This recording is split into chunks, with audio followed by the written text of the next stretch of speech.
Dans la salle de l'horloge du musée de la bande dessinée, on retrouve des planches de BD inhabituelles. Pas de texte et que du crayon.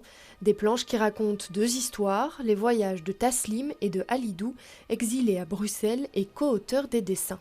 L'idée, c'était de montrer qu'il n'y avait pas un seul type de migration, mais plusieurs, parce que souvent on a l'idée d'une seule et même forme de migration.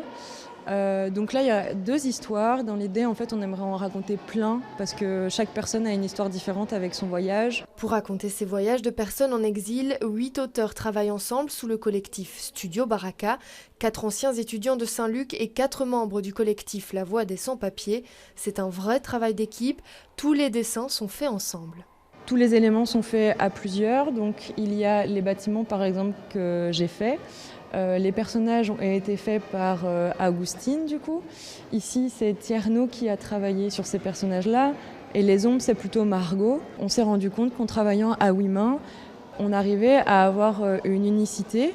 Juste parce que sur chaque page, on était mouvant, on faisait des choses différemment. Exposées depuis une dizaine de jours, les histoires ont déjà été découvertes par de nombreux visiteurs.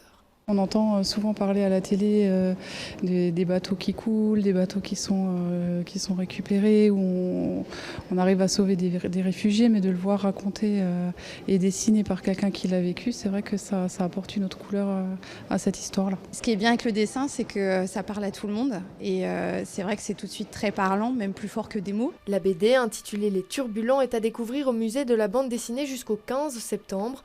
En attendant, les 8 auteurs comptent bien dessiner d'autres parcours de vie.